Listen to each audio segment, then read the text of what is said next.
Donner de la voix. Les éditions Le Tripode.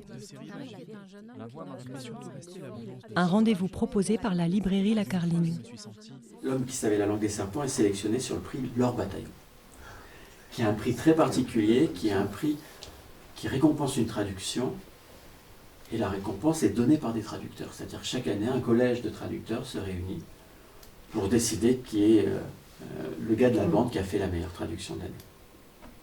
Et quand je dis le gars de la bande, ils ne se cooptent pas entre eux, c'est-à-dire qu'ils regardent toutes les traductions de l'année, et il y en a une qui reçoit le prix L'Or Bataillon. Et comme, moi je suis content déjà parce que je trouvais que c'était mérité pour Jean-Pierre qui avait fait une super trad. Et puis je me dis, mais c'est qui L'Or Bataillon? Et je regarde et j'apprends que c'était une très très grande traductrice. C'était en gros la femme qui a servi de passeur entre la littérature sud-américaine et la France dans les années 80, traductrice de Cortázar notamment. Très très grande femme apparemment, y compris humainement. Et avant sa mort, ce prix d'ailleurs s'appelait le prix de la meilleure traduction, et c'était quelqu'un de tellement apparemment irradiant qu'ils ont décidé que le prix porterait désormais son nom. Donc je lis tout ça, je dis waouh, d'accord, donc si elle devait... Enfin si le prix a pris son nom, ça devait être vraiment une très grande traductrice. Je ne la connaissais pas, et je vois qu'elle avait eu donc le prix avant sa mort pour un livre qui s'appelait L'Ancêtre. Je me dis, je ne connaissais pas Juan José Saer, qui est l'auteur de L'Ancêtre. Je me dis, je ne connais pas l'auteur, je ne connais pas la traductrice, je vais lire ce livre, ça va être une occasion. Je vais chez ma libraire, Michel, et je lui dis, voilà, est-ce que tu aurais L'Ancêtre de Juan José Saer? Et Michel tout de suite me dit, chut, chut, chut, pas disponible. Alors là, tu as une oreille d'éditeur qui... Flammarion. C'était Flammarion, c'est incroyable, Jacques Abeille, c'était Flammarion. Ils avaient dans les années 80 des trésors qui n'ont plus réimprimé. Parce que la maison d'édition a muté, et c'était l'époque de Bernard Noël.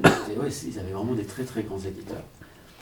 Et donc tu es un peu excité.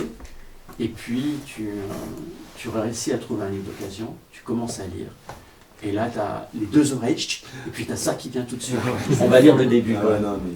Parce que... C'est la folie, ce texte. Et je vais vous dire ce qui est la troisième catégorie de traduction après. Donc, de ces rivages vides, il m'est surtout resté l'abondance de ciel.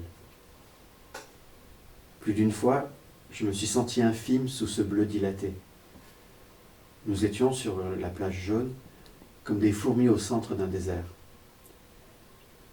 Et si, maintenant que je suis un vieil homme, je passe mes jours dans les villes, c'est que la vie y est horizontale, que les villes cachent le ciel. Là-bas, en revanche, nous dormions la nuit, à l'air libre, presque écrasés par les étoiles.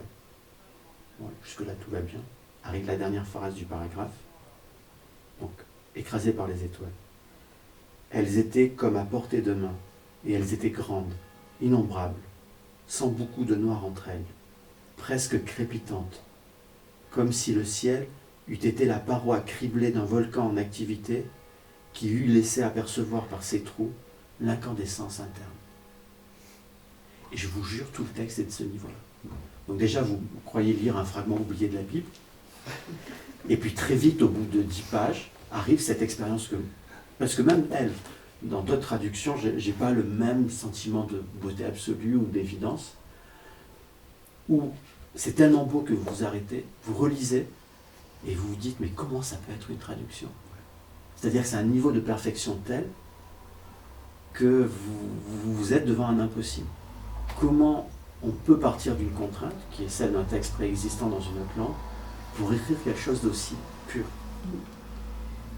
Personne n'a la réponse, puisqu'elle est morte. Voilà. Mais c'est un texte à part.